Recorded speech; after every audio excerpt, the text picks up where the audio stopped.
Araw-araw, marami tayong nalalaman, maraming nabubunyag dito sa mga kontrobersya dito sa mga flood control projects na ito, ha, mga kabunyog. Simula lang ito noong SONA nang sinabi ng presidente na wahiya naman kayo. Mahiya naman kayo. O yun. Tapos sinabihan ng presidente na ang DPWH, ilabas nyo yung listahan ng lahat ng mga flood control projects mula nang siya'y maging presidente 2022 hanggang 2025. At nilabas nga ng DPWH. Ngayon mga kabunyog, mga kababayan, nang nilabas yung DPWH yung listahan ng mga flood control, ilinaw ko lang, hindi pa ito yung mga infrastructure projects. Kasi pag sinabi nating infrastructure projects, kasama dapat dun mga kalsada o mga tulay. Ito hindi. Flood control lang ito. Pero dito pa lang sa flood control, grabe na. Grabe na tayong nakikitang mga mga nakakangit-ngit talaga, mga kabunyog, mga kababayan. Pero mayroon akong isi-share sa inyo. Pinanood ko kasi yung mga interview. Yung interview dito kay Bunuan. Si Bunuan ang kasalukuyang DPWH Secretary. Pinalitan niya siyempre nung panahon ni Duterte ang DPWH Secretary si Mark Villar. Nung panahon naman ni Pinoy, ang DPWH Secretary si Babes. Si Babes Singson. Ngayon mga kabunyog, unang nabunyag na matindi. Unang nabunyag na matindi. Ito ewan ko kung nakuha nyo na yung paliwanag ni Babe Singson, yung secretary ng DPWH panahon ni Pinoy. Sabi ni Babe Singson, Rogelio Babe Singson, nung panahon niya daw, nung panahon ni Pinoy, sabi ni Babe Singson, sa loob ng 6 years ni Pinoy, mula 2010 to 2016, magkano ang flood control projects? 182 billion. So imagine ninyo 6 years ni Pinoy, 182 billion. 6 years yun. Yan ang sabi ni Babe Singson nang siya ang DPWH Secretary. Napanood ko yung interview sa kanya ng 1PH Ngayon, okay, so 182 billion, 6 years.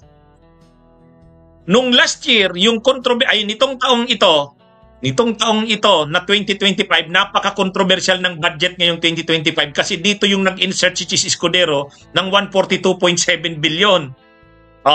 Magkano ang budget ngayong taon, 2025? 1 year lang. Magkano ang budget sa flood control? 350 billion. Ngayong taon lang yan.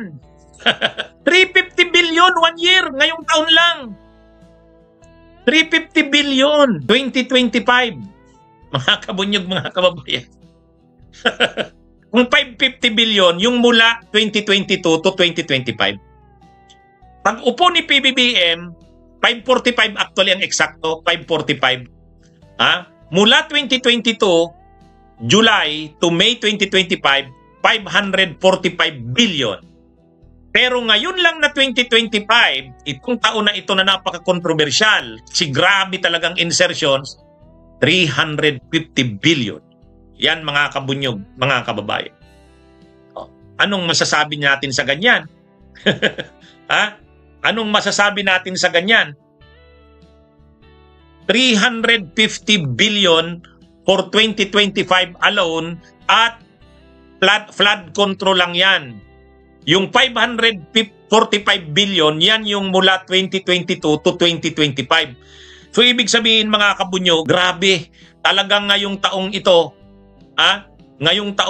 tinambakan ng flood control projects na napakatindi.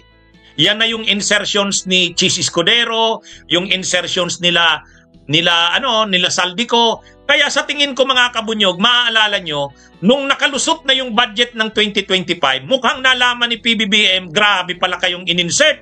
Ang problema, napirmahan niya na. So anong ginawa? Sinibak bilang Appropriations Committee Chair si Saldico. Di ba? Sinibak si Saldico.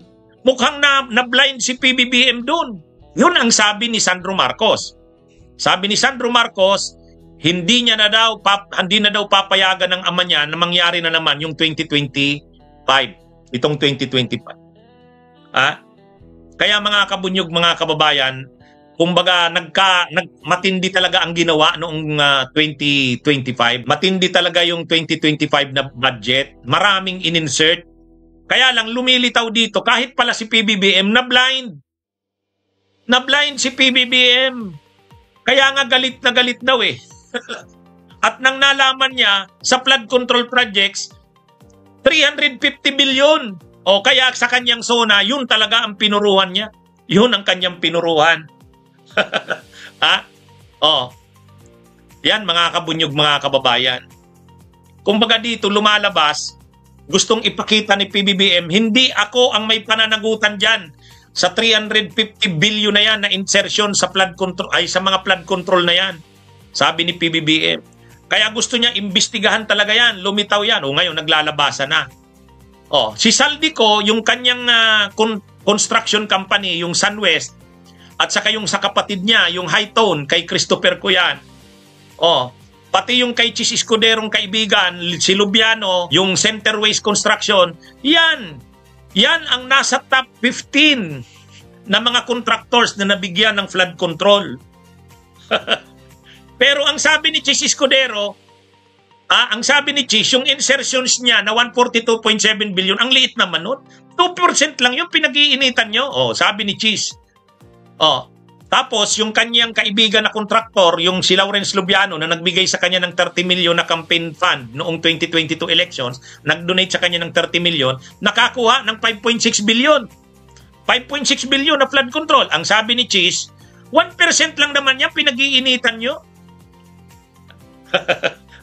Ganyan na mga kabunyog. Ganyan na. Ganyan na po ang nangyayari. Kaya itong nangyari nitong 2025, grabe. Grabe kasi 350 billion nga. Nung panahon ni Pinoy, sabi ni Babe Singson, ang budget lang nila 6 years na yun mula 2010 to 2016, ang budget nila sa flood control 182 lang. 182. Grabe ano. Kaya mga kabunyog, mga kababayan, pag hindi pa tayo nagalit sa nangyayaring ito sa bansa natin. Ay, so ganyan ang nangyayari. At ibang bagay pa yung pinag-uusapan natin, kumusta naman yung mga flood control na yan? Nakikita na natin, di ba? Substandard. Substandard. Kaya wala namang naging silbi yung mga flood control projects eh.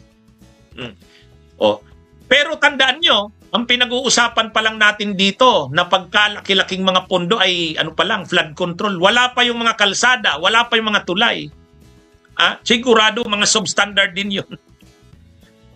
Kaya ito, tapos si Chis Escudero, ang yabang-yabang, grabing pa-cute. Ngayon, saan kinuha itong pagkalaki-laking pondong ito na 350 billion sa flood control? Tinapyas ang PhilHealth na 47 billion. Mga kabunyog, tinapyas ang PhilHealth. Inalis, ginawang zero. Tapos yung budget ng education, tinapyasan. Ganyan kagarapal ang ginawa nila. Ganyan kagarapal, mga kabunyog, ang ginawa nila. Ganyan. Kaya, ang sabi nga ni PBBM, Anong sabi niya? Mahiya naman kayo. O ngayon, isa-isa nang naglalabasan ngayon. Isa-isang naglalabasan. Pero, ang problema dito, ang dinidiin ng mga investigasyon ay DPWH. Ang dinidiin ng investigasyon, yung kontraktor. Ang dinidiin dito, yung kontraktor. Tama naman yon. Ang dinidiin dito, yung DPWH. Tama din yon. Pero may pinapalibre sila eh. Sino ang pinapalibre nila, mga kabunyog, mga kababayan? Sagutin nyo nga ang tanong ko. Sino ang pinapalibre nila? Lahat ng nakikita natin dito ang sinisisi kontraktor. Tama ba yon? Yes. Ang sinisisi dito, DPWH, tama ba yon? Yes. Pero sino pa ang dapat managot? Mukhang hindi naman nila pinapanagot yung ang lagi lang nadidiin dito, DPWH, pabaya yung DPWH, ganito ganyan, yung kontraktor, sino pa? Sino pa ang dapat na mapanagot dito? Politiko, yung mga mambabatas, yung mga congressman, mga senador, kanilang mga projects yan eh. Kanilang mga projects yan, project nila yan na inimplement lang ng DPWH. Yung project ni congressman, yung project ni senador, inimplement lang ng DPWH. Ang kontraktor, yan yung sinabi ng congressman at ng senador. Sinabi ng congressman at ng senador sa DPWH, ang kontraktor dyan si ganito. Bakit yun ang gusto nilang maging kontraktor? Kasi may usapan na sila niyan. Di ba? Di ba mga kabunyog, mga kababayan? Kaya dito, kaya nga ganito. Sabi ni Terry Ridon, yung tri-committee ng Kamara, pupukusan daw nila, hindi daw mga personalities. Sa investigasyon ng TRICOM ng Kamara, ang pupukusan, hindi personalities. Ang pupukusan daw, yung mga projects kung anong nangyari. Mali yun. Bakit mo papalibrin yung mga personalities? Yung mga personalities, yung mga senador yun, mga kongresista yun. Walang silbi ang investigasyon nyo kapag pinalusot nyo yung mga kongresista at senador. Sila ang punot dulo niyan. Galing sa kanila yan. Sila ang nag-iisip na dyan yan ilagay, dyan yan ilagay. At ang kontraktor niyan ay si ganito, si ganyan. Pag sinabi mo lang yung kontraktor, pinapaligtas mo. Sino yung nasa likod ng kontraktor? Sino yung nasa likod ng kontraktor? O di yung politiko? Di ba?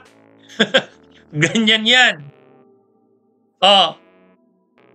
Tama si Lito Sombrano. Hinamon nga ni Karen Davila si Terry Ridon. Kaya mo bang ipatawag si Saldico? Kaya mo bang ipatawag? Ang isa pa dyan, si Terry Ridon kasi, party list yan, Bicol Saro. Ang Bicol Saro, kay Villaperte yan eh. Ang Bicol Saro, party list yan ng Villaperte. Si Terry Ridon, first nominee. Ang second nominee niyan, yung asawa ni Villaperte, si Lara. Kaya lang, hindi naman sila nakakuha ng 2 seats. Isa lang na seat. Kaya si Terry Ridon, baka nga sa kalagitnaan ng 3 taon yan, pumalit si Lara. Hindi natin alam kung anong play nila dyan. Bakit hindi maiimbestigahan ni Terry Ridon yung mga proyekto dito sa Camarines Sur? Ay kasi project ito ng mga congressman dito. Sino ang congressman dito? O di Villaperte. O sige nga, Terry Ridon, paimbestigahan mo nga yung mga flood control dito. Di ba? Hindi mo naman yan mapapaimbestigahan kasi mga Villaperte ang congressman dito. At kapag pinaimbestigahan yung mga projects dito ng flood control, tatamaan yung mga contractors na identified sa politiko. Yan na yun. Kaya nga, sabi nga nila Magalong, sabi nila Drilon, ni dating Senate President Drilon, ang dapat na nag-iimbestiga dyan kasi COA sa ka-ombudsman. Huwag na yan, mga politiko na yan. Mag-iimbestiga si Terry Ridon sa kayong mga kongresista. Sila mismo, ang dami nilang projects. Sa kanilang projects yan, iimbestigahan ba nila yan? Ha? Yan yung ano dyan. Kaya yan, mga kabunyog, mga kababayan. Yan ang ano dito. Tapos, tama yung sinabi ni Babe Singson. Napanood ko kasi yung interview niya interview sa kanya. Dapat kasi, ang flood control ganito, sabi niya. Sabi ni Babe Singson, galing sa bundok, tubig. Okay, di dapat doon pa lang sa bundok, taniman. Dapat taniman yan para hindi ganun karami yung volume ng tubig. Sisip-sipin na ng mga ugat ng mga puno. So, reforestation yan. DNR yan. Tapos, lahat ng tubig yung mga tubig na bumababa galing sa bundok, yung mga tubig, pwede naman yan na i-impound, ipunin, o irrigation naman yan, NIA yan. Hindi naman kailangan laging tinitingnan ang baha na masama yan. Yung mga tubig na yan, nagdala ng ulan, ay pwedeng i-impound ng NIA, irrigation, para pagdating ng panahon ng tag-init, kulang ng tubig, ipatubig sa mga sakahan. Kaya yung flood control, hindi lang naman lagi yan dike. Ang gagawin mo naman sa flood control ng DPWH, lalagyan mo lang ng tapal yung mga tabi ng ilog. Paano naman pipigilin yan ang pagbaha? Tama rin yun, di ba? Tama yung punto ni Babe Singson. Ang sinasabi ni Singson, dapat integrated area development approach. Hindi pwedeng ang flood control ay DPWH lang. Kasi DPWH, anong gagawin ng DPWH? Sisimintuhin yung side ng mga ilog. Riprap. Mga dike. Hindi naman makukontrol nun ang baha. Ang gawin, yung mga tubig na galing sa bundok, pwede yan ilagay sa isang malaking impounding, water impounding. Pag na-impound yung tubig, NIA yan. NIA ang magsasagawa ng impounding yan. Pag na-impound yung tubig, gagamitin yan sa sakahan. Sa panahon lalo na ng kulang ng tubig.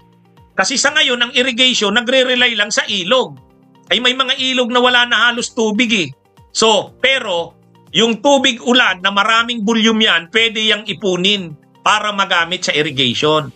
So, ang sinasabi ni Babe Singson, ang flood control, hindi trabaho lang ng DPWH. Ang kaya lang ng DPWH, yung mga diki-diki. Pero yung mga water impounding, National Irrigation Administration na yan. Tapos yung pagpapatanim naman ng kahoy sa bundok, DENR naman yan, Watershed Management. Dapat nagtutulungan yun yung mga ano na yan. Kaya ang sabi nga ni Babe Singson, ang kailangan natin sa pagsolusyon sa baha ay coordination ng mga agencies ng gobyerno. Master plan na maayos. Ang problema, yung mga congressman, ang iniisip niya, yung proyekto lang sa distrito niya. Ano lang yung proyekto ng congressman sa district niya? Proyekto ng congressman sa district niya, ganun lang, mga dike. Bakit ganun? Kasi ang hawak ng congressman ay yung district engineer. Ang district engineer pala, hindi pwedeng pumirma sa project na lampas 100 million. Pag 100 million na, regional director. Pag nag-regional director na, hindi na hawak ni congressman. Ang hawak ni congressman yung district engineer. Kaya pala yung mga halaga ng mga projects sa 46 million, 90 million. Hindi pwedeng maglampas. Hindi umabot ng 100 million kasi hindi nasaklaw yan ng DE. Ganun pala, chinachap-chap yung mga projects. Oh. Kaya, di ba mga kabunyog, mga kababayan, tama yung ang sinasabi ni Babe Singson, kailangan sa flood control, master plan. Ang kailangan dyan, nagko-cover ng malawak na area ang mga plano. Hindi pwedeng yung district engineer lang. Ang problema ng district engineer, ang gagawin niya lang, sisimintuhin niya lang yung side ng ilog. Kasi yan lang yung kaya ng authority niya. Ang authority ng district engineer, hanggang lang sa 100 million. Pag 100 million patapas na, hindi niya na kaya yon, regional director na.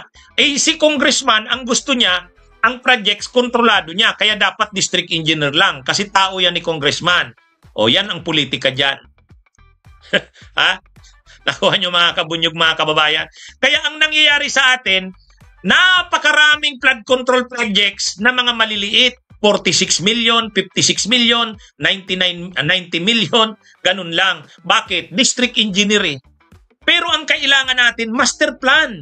Ang daming perang ginagasto sa flood control, hindi na natin gawin sa malalaking mga proyekto, water impounding. Kaya lang, pag ganyan na ang project, kailangan na dyan tulungan ng iba't ibang ahensya ng gobyerno. Yan ang wala tayo. Mas gusto ng mga politiko, maliliit lang na project sa kanya-kanyang district. Si congressman sa ganito siya, si congressman sa ganito. Tama na yan, 60 million, 70 million, 50 million. Kasi yan lang yung authority ng district engineer na hawak ng congressman. Pag regional director na, hindi na hawak ni congressman yon. Ha? Yan mga kabunyog, mga kababayan, ang nangyayari. Kaya marami tayong maraming nabubunyag dito, mga kabunyog, mga kababayan. Halimbawa dito sa Camarines Sur. Camarines Sur, 5 ang districts namin dito, 5 ang districts. Binabaha ang mga bayan dito. So dapat kaganito, master plan na, master plan. So magko-coordinate na yung NIA, DENR, DPWH, Kung NIA, water impounding, yung DENR naman sa mga bundok, reforestation. Tapos, yung DPWH sa NIA, mag-share na sila ng resources nila, malalaki ng flood control projects ang gagawin. Ang problema, pagka malalaki ng projects, mga 200 million, 300 million, hindi na hawak ni congressman yun. Hindi na hawak. National government project na yon. Wala nang say si congressman doon. Ayaw ni congressman noon. Kaya ang gusto ni congressman, mga projects na maliliit lang doon sa distrito niya. 50 million, 60 million, 90 million. Kasi ang mag-i-implement niyan, yung district engineer na hawak niya. So, pagka ganun ang projects, kanila galing ang kontraktor. Kanila galing ang kontraktor. Matindi, ano? Matindi. Kaya nga sabi nga nila, nila dating Senate President Drilon. Alisin na yan mga district engineers na yan. Alisin na yan mga district engineers. Yan ang nagiging kasangkapan ng mga congressman. Yan ang kasangkapan ng mga congressman. Yang mga district engineers na yan. Tao nila yan eh. Tao nila yan. Okay, mga kabunyog, mga kababayan. Magkakape muna ako. Hayaan nyo, mayroon pa tayong several parts itong discussion ko nito. Ano pa lang to? Marami pa tayong i-discuss tungkol dito. Basta ang lumalabas mga kabunyog, ang laki talaga ng flood control projects. Kaya lang, chinachap-chap. Chinachap-chap.